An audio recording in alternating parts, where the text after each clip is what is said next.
Alhamdulillah Alhamdulillahilladzi anzala ala abdihil kitaba wa lam yaj'al lahu 'iwaja qayyiman liyundhira ba'san shadidan min ladunhu yubashshiral mu'minina alladzina ya'maluna shalihat anna lahum ajran hasana.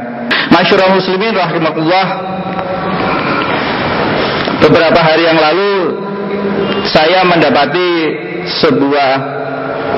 seseorang yang mengenakan jaket bertuliskan kalimat yang bagus, ya, berbunyi ku anfusakum wa ahlikum naro.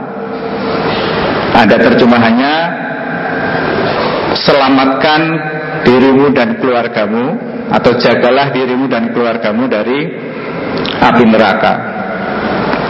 Namun ketika saya lebih dekat dengan pengendara motor ini yang berjaket ini, ada tulisan kecil di bawahnya, setelah jagalah dirimu dan keluargamu dari api neraka, ada kalimat kecil yang terbaca, urusi dirimu sendiri dan keluargamu, jangan urusi orang lain.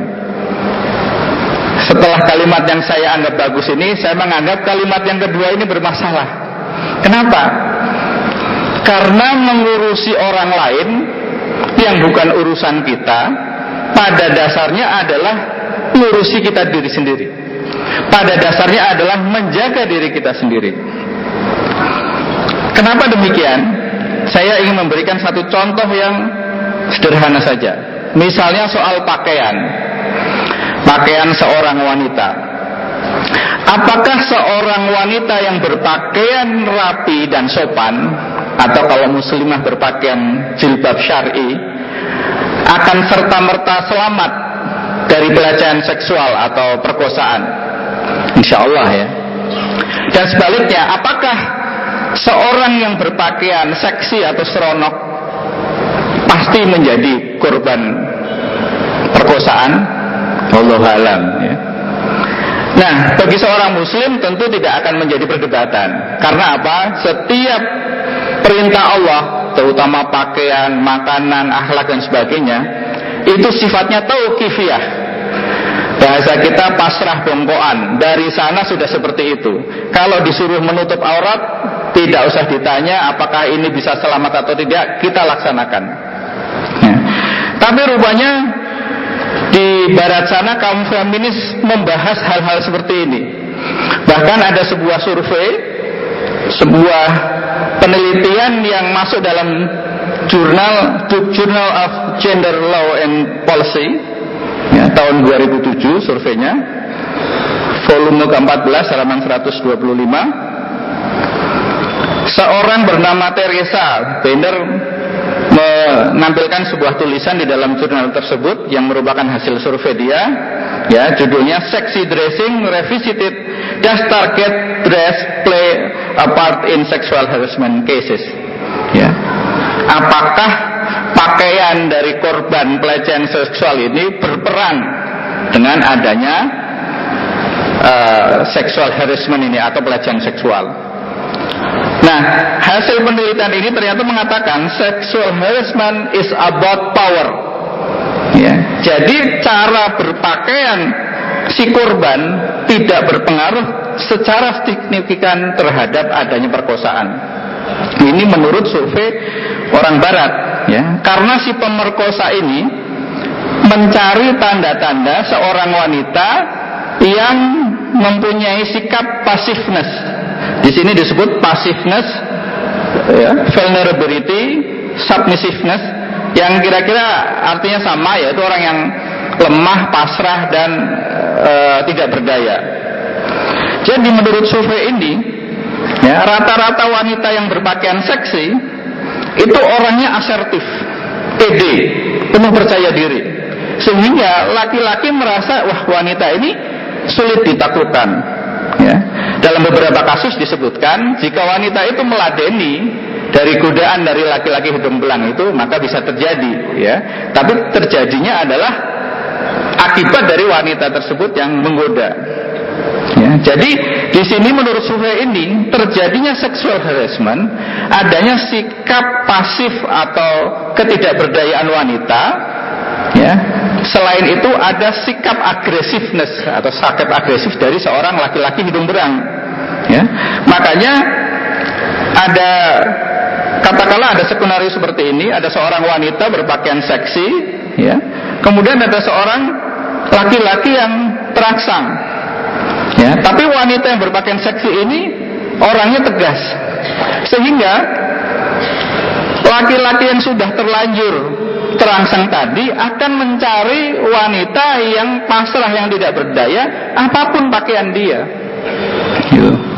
Jadi survei ini ingin menggambarkan bahwa, karena dipublish di Barat yang liberal dan feminis, ya, survei ini ingin menggambarkan bahwa pakaian tidak berpengaruh. Jadi silahkan saja, yang penting Anda itu pede dan asertif, maka Anda akan selamat terhadap perkosaan, begitu katakannya, ya. Kalau perlu pasang bodyguard untuk mengawal supaya aman dari perkosaan. Nah, hadirin sekalian, tentu bagi kita survei ini tidak benar. Kenapa? Memang orang tadi yang berpakaian seksi dan rangsang tidak terkena perkosaan, tapi orang lain yang terkena. Ibaratnya adalah seorang bermain api, tapi orang lain yang terbakar, karena dia anti api, sementara orang lain rapuh terhadap api.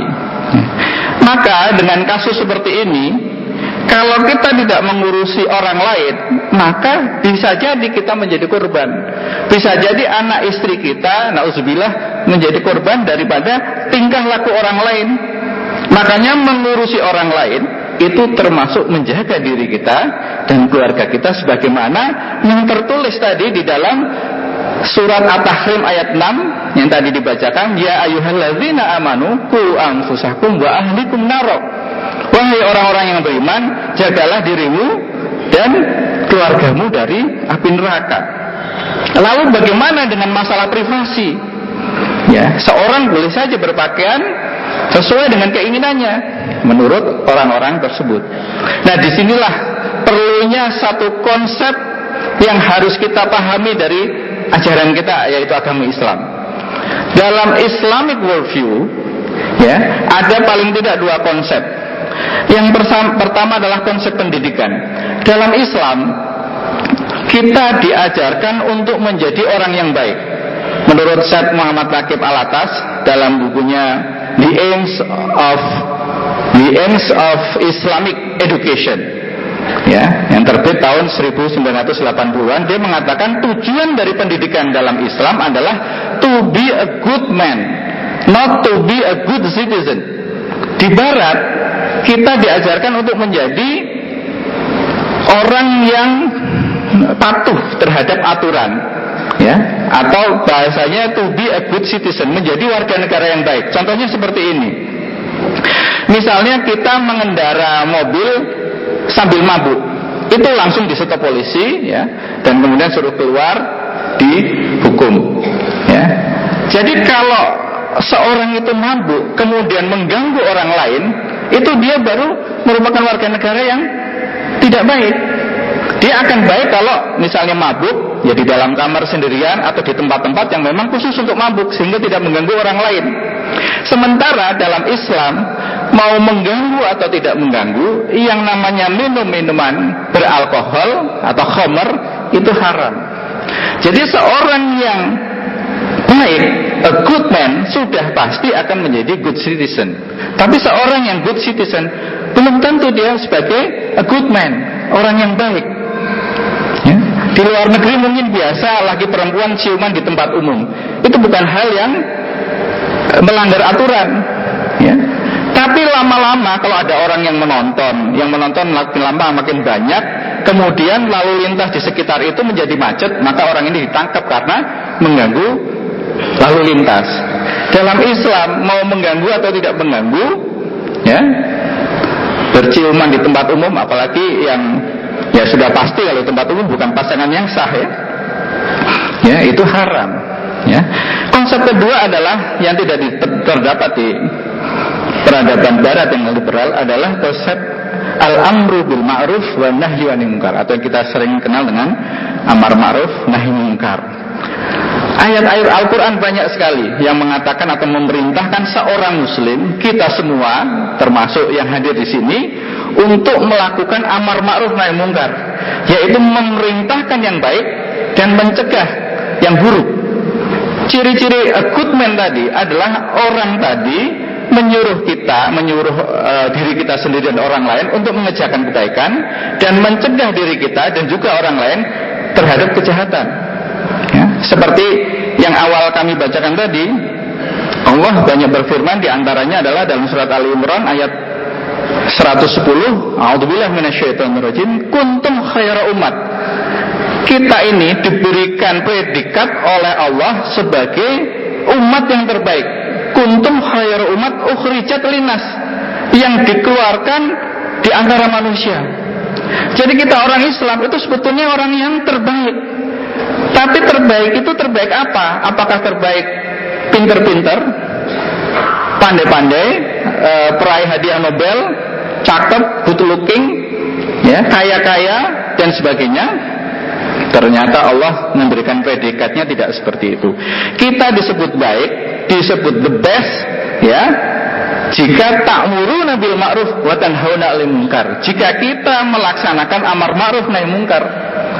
Bahkan Allah memerintahkan ada sebagian orang yang harus membuat kelompok atau organisasi atau ormas yang khusus menyeru pada kebaikan, ya. Dalam surat Ali Imran juga ayat 104, ya. Wal takum minkum ummatu yad'una ilal khair, ya. Ada sebagian orang yang menyeru, ya, di dalam satu kelompok ada orang yang bilang firqah, ada yang bilang partai dan sebagainya, yang menyeru pada kebaikan, ya, wa ya'muruna bil ma'ruf wa yanhauna 'anil munkar.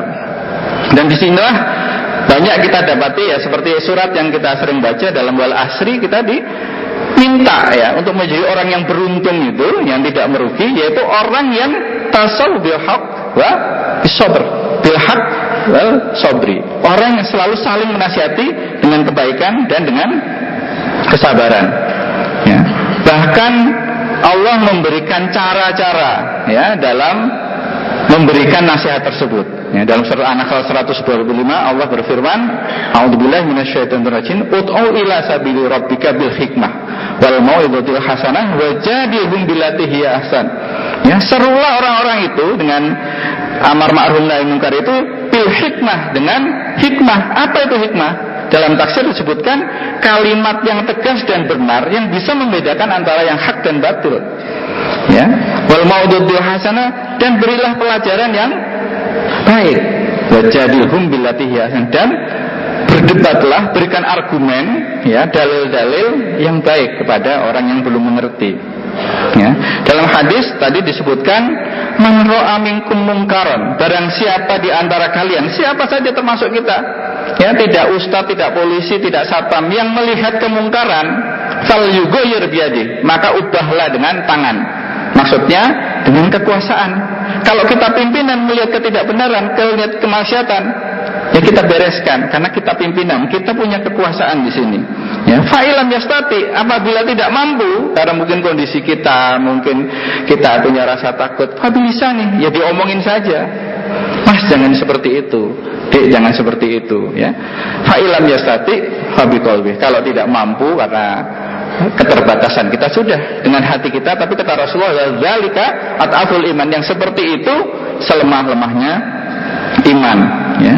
Rasulullah juga menggambarkan, ya, dalam sebuah hadis bahwa masyarakat kita ini seperti dalam kapal, ada yang tinggal di atas, ada yang tinggal di bawah. Yang tinggal di bawah itu kalau harus ngambil air ke atas capek, repot. Kalau mau membuang sampah juga harus ke atas, repot. Akhirnya dia melubangi kapal tadi. Ada orang yang bicara, alah nggak apa-apalah, itu kan tempat dia sendiri, ya, tempat duduknya dia, tempat tidurnya dia di situ, terserahlah dia mau bikin lubang di situ. Ada orang lain yang bilang, jangan seperti itu, kalau dibiarkan kita semua akan celaka, kapal akan tenggelam. Kata Rasulullah, barang siapa yang bisa mencegah, ya, siapa yang bisa mencegah orang tadi melubangi kapal, maka akan selamat kapal itu. Tapi kalau tidak cegah, akan hancur binasa semuanya. Sehingga dalam masyarakat kita, kalau ada suatu keburukan, kemungkaran, harus diingatkan, harus ditegur, harus dinasihati, harus diingatkan, ya, dengan cara lembut maupun dengan cara keras. Karena kalau tidak, kapal kita akan karam, kehidupan kita akan karam. Dan yang paling penting, selain peran kita individu, adalah peran pemerintah, peran negara. Dalam Islam, politik disebut dengan as-siyasah. Siasah mungkin kalau diindonesakan lagi jadi tipu daya, ya. Tapi sebetulnya arti dari as-siyasah atau politik adalah ri'ayatus su'unil ummah, mengurusi kepentingan umat. Jadi pimpinan, ya, baik mulai presiden, ya, gubernur, wali kota dan sebagainya, ya, dalam Islam tujuannya adalah mengurus kepentingan umat. Karena dalam Islam yang disebut pembangunan, yang pertama kali dilakukan adalah pembangunan aspek mental spiritual. Itu yang pertama kali didahulukan. Bagaimana Rasulullah membangun negara Madinah, ya, pertama kali akidahnya dikuatkan dulu, ibadahnya dikuatin dulu, ya, baru kemudian dia membuat infrastruktur, dia meramaikan perekonomian dan sebagainya, ya, sehingga negeri yang didambakan itu menjadi negeri yang makmur dan penuh dengan ampunan Allah, yang kita sering kenal dengan baldatun thayyibatun wa rabbun ghafur. Nah, kata-kata wa rabbun ghafur ini yang mungkin tidak bisa didapat di negeri-negeri yang lain meskipun mereka hidupnya makmur, ya. Disinilah perlu pemimpin yang tahu bahwa kehidupan rakyatnya harus sejahtera sekaligus mendapatkan ampunan dari Allah. Nah, ampunan dari Allah ini apa? Ya, di dalamnya dilaksanakan amar ma'ruf nahi munkar, ya, sedikit sekali nilai kejahatan, kemaksiatan, tidak ada lokalisasi, tidak ada pusat perjudian, ya, tidak ada korupsi dan sebagainya. Disinilah pentingnya seorang pemimpin yang muslim, yang tahu kondisi, agar rakyatnya menjadi warabun ghafur, ampuni oleh Allah. Bagaimana dia bisa tahu Allah mengampuni kalau dia tidak paham tentang masalah mental spiritual yang harus menjadi syarat seorang muslim ini bisa mengerjakan ibadah dan menjaga akidahnya dengan baik.